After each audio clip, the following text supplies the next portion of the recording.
Nah kalau 3 periode nggak pernah puas Pak. Setelah itu berapa? 4 periode. Setelah itu dibuka kerannya. Setelah itu ujung-ujungnya apa? Seumur hidup. Ya jangan gitu-gitu banget lah. Hanya juga kita sodorkan bagaimana Bapak Ibu respon dan sikapnya jika Jokowi menjadi presiden 3 periode. Hampir sama dan konsisten dengan menolak jabatan 3 periode.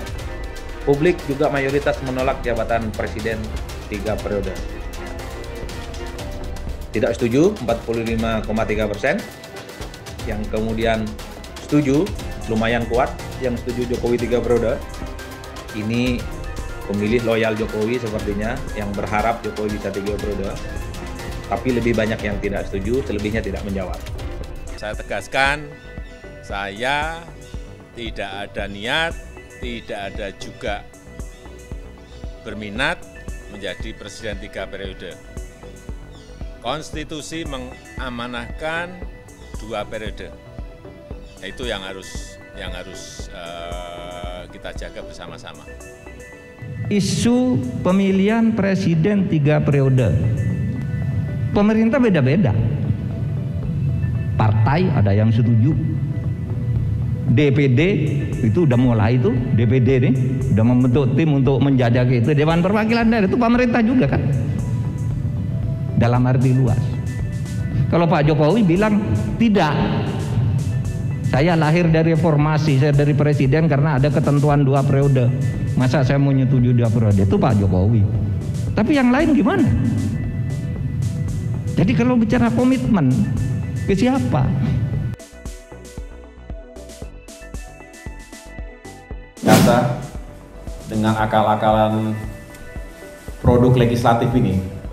Jadi kita punya cerita nggak enak ketika terjadi pembahasan Omnibus Law, RUU Ciptaker yang banyak kejanggalannya.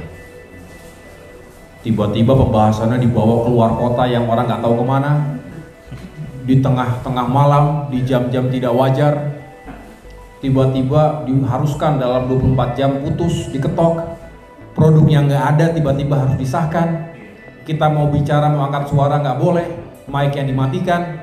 Jadi banyak sekali perilaku-perilaku yang janggal, tapi tetap disahkan.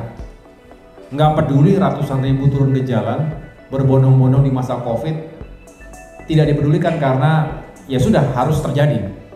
Aneh bin ajaib ketika mereka yang mengetok palu itu tidak bisa menjelaskan produknya mana yang diketok itu. Ingat gak waktu itu? 800 sekian halaman, 900 halaman, 1000 sekian halaman, balik lagi beda-beda. Kalau kurangnya titik koma saja masih mending, itu pun nggak boleh. Masa produk legislatif titiknya ketinggalan, komanya ketinggalan, apalagi kalau substansinya, pasal-pasalnya nggak benar. Jadi kita kok dianggap tidak mengerti, kita kok dianggap bodoh semua. Padahal banyak cacat prosedur dan cacat substansinya. Itu mengapa yang menjelaskan banyak yang marah ketika, loh kami ini kaum buruh, berapa jumlahnya? Belasan juta, puluhan juta mungkin, yang terkategori pekerja, yang tergabung dalam serikat-serikat atau konfederasi pekerja, yang merasa tidak diajak bicara, yang merasa kalaupun diajak bicara itu cuman formalitas dan tidak benar-benar didengarkan aspirasinya. Jadi ada yang sangat diuntungkan dan banyak yang sangat dirugikan. Nggak adil, berat sebelah. Itulah mengapa kami juga kemudian bukannya skeptis ataupun pesimis ya, tapi berdasarkan pengalaman-pengalaman seperti itu nih kok gampang sekali ya ngutak-ngatik tadi kan, ngakal-ngakalin, akhirnya kemudian seolah-olah nggak dibahas lagi, tiba-tiba jeleger muncul dan hitungannya jam, tek putus jegret. Setelah itu masa bodoh, yang penting ikuti saja. Ya, dan saya nggak tahu kemudian nanti yang disampaikan Kang Hasmir tadi, apakah kemudian tiba-tiba wacana 3 periode ini tiba-tiba juga diam-diam diselipkan, tiba-tiba langsung diketok aja. Nah, kita hanya bisa mengingatkan dan mengingatkan. Itu juga terkait bukan hanya di DPR tapi MPR RI. Kami punya seorang wakil ketua MPR RI yaitu Pak Sarif Hasan misalnya, dan juga fraksi MPR RI dari Partai Demokrat. Ketuanya itu Benny Kaharman, kalau tahu ya, itu ketua fraksi Partai Demokrat di MPR RI. Jadi kami hanya bisa mengingatkan, memantau, dan mengawasi jangan sampai tiba-tiba colongan gitu loh, tiba-tiba kayak begitu-begitu lagi ketok palu aja. Nah kalau 3 periode ini secara fundamental kita ahistoris. Kalau kita lupa ingatan, boleh saja, tapi kita rasanya masih sehat ini kan? Nggak lupa ingatan bahwa dulu Indonesia mengoreksi dirinya sendiri. 1998 salah satu yang paling fundamental dari reformasi adalah pembatasan masa jabatan. Siapa? Presiden Republik Indonesia, yang katanya setelah dianalisa oleh sejarah itu yang menyebabkan terjadinya praktik-praktik yang abuse of power, KKN apapun istilahnya, yang kemudian menjadi gurita yang akhirnya sulit untuk diselesaikan. Nah kalau 3 periode nggak pernah puas Pak. Setelah itu berapa? 4 periode. Setelah itu dibuka kerannya. Setelah itu ujung-ujungnya apa? Seumur hidup. Dengan alasan kita kan masih hebat, masih kuat, masih diperlukan. Nah kalau seperti itu Pak, rasa-rasanya darah, keringat, air matanya para reformis, para pejuang-pejuang reformasi itu seperti tidak ada harganya. Karena kita kembali kepada masa-masa kelam sebelum terjadinya reformasi. Dan ini akan menjadi presiden buruk di dunia internasional. Saat ini kita justru harus menjadi contoh. Kalau enggak nanti ini akan terjadi berulang-ulang, semudah itu kekuasaan mengubah jalannya sejarah. Bukannya kita takut berkompetisi, enggak. Itu kan kompetisi juga. Tapi ya jangan gitu-gitu banget lah. Kalau ingin berkuasa ya maksud saya harus ingat sejarahnya.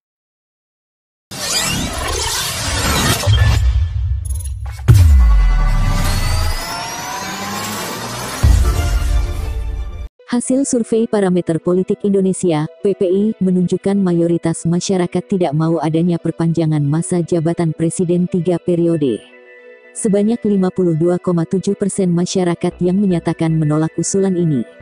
Baik dikaitkan dengan figur Jokowi atau tidak, secara konsisten data menunjukkan sebagian besar masyarakat menolak wacana presiden 3 periode, ujar Direktur Eksekutif Parameter Politik Indonesia Adi Prayitno, dalam konferensi pers daring, Sabtu tanggal 5 Juni tahun 2021. Dari hasil SIGI, hanya 27,8% responden yang menyatakan setuju dengan usulan ini. Sebesar 19,5% sisanya tidak menjawab. Dari hasil SIGI, bahkan jika Presiden Joko Widodo yang akan memperpanjang masa jabatannya, mayoritas responden menyatakan tak setuju.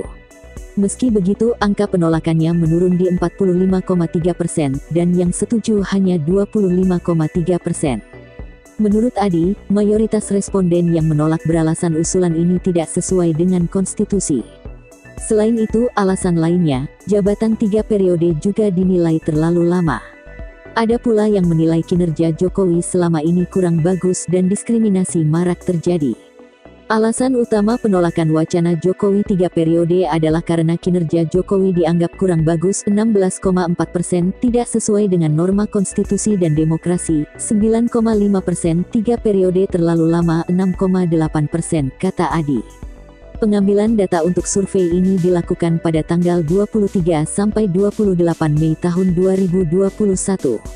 Sampel diambil sebanyak 1.200 responden.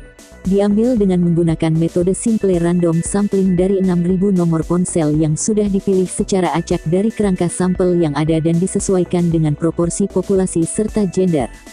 Adapun margin of error survei sebesar kurang lebih 2,9% pada tingkat kepercayaan 95%. Parameter Politik Indonesia, PPI, memotret tanggapan publik mengenai wacana presiden 3 periode dalam rilis survei yang bertajuk Peta Politik Menuju 2024 dan Peta Politik Mutakhir. Hasilnya, masyarakat tidak setuju dengan wacana itu, termasuk juga jika Presiden Joko Widodo, Jokowi, melanjutkan kepemimpinannya untuk periode ketiga. Menanggapi temuan tersebut, politikus PDIP Effendi Simbolon justru sebaliknya, dia menilai bahwa wacana Jokowi 3 periode merupakan hal yang baik. Dan masa jabatan presiden 3 periode ini bukan sesuatu yang baru karena di era presiden sebelum-sebelumnya juga sudah pernah. Realistis juga, kita pernah zaman Bung Karno lebih dari 2 periode, zaman Soeharto juga lebih dari 2 periode. Masalah periodisasi ini adalah kesepakatan kita yang dituangkan dalam konstitusi. Jadi kalau kemudian katakanlah saat ini atau nanti kita mencoba mewacanakan 3 periode dan itu berpeluang kembali meneruskan kepemimpinan Pak Jokowi, saya rasa hal yang baik juga, kata Effendi dalam rilis survei secara daring itu, Sabtu tanggal 5 Juni tahun 2021. Soal temuan survei bahwa mayoritas masyarakat tidak menginginkan presiden 3 periode, menurut Effendi, hal itu patut dikaji ulang, karena sejauh ini tingkat kepercayaan masyarakat terhadap pemerintahan Jokowi menembus angka 70%. Dan hal itu sebenarnya berbanding lurus dengan tingkat dukungan ke Jokowi untuk meneruskan masa jabatannya di periode ketiga. Logikanya begitu. Tapi menarik karena Mas Adi hasil surveinya 52% tidak mau, tidak bersetuju, itu saya mohon diuji ulang Mas Adi dengan parameter yang lebih detail, ujarnya. Apalagi, sambung politikus Senayan itu, jika dirinya melihat peta politik 9 parpol di DPR saat ini, dia yakin bahwa semuanya praktis mendukung wacana ini. Ini bukan klaimnya semata, karena ini lebih baik Jokowi meneruskan jabatannya ketimbang harus coba-coba mencari figur capres baru. Saya tidak mengklaim, karena umumnya enak, nyaman, konstituennya ke bawah, masyarakat umumnya, daripada harus mencari figur baru, daripada kita coba-coba, ya presiden ini, Jokowi aja kita teruskan. Ini yang saya rasakan juga, ucap Effendi.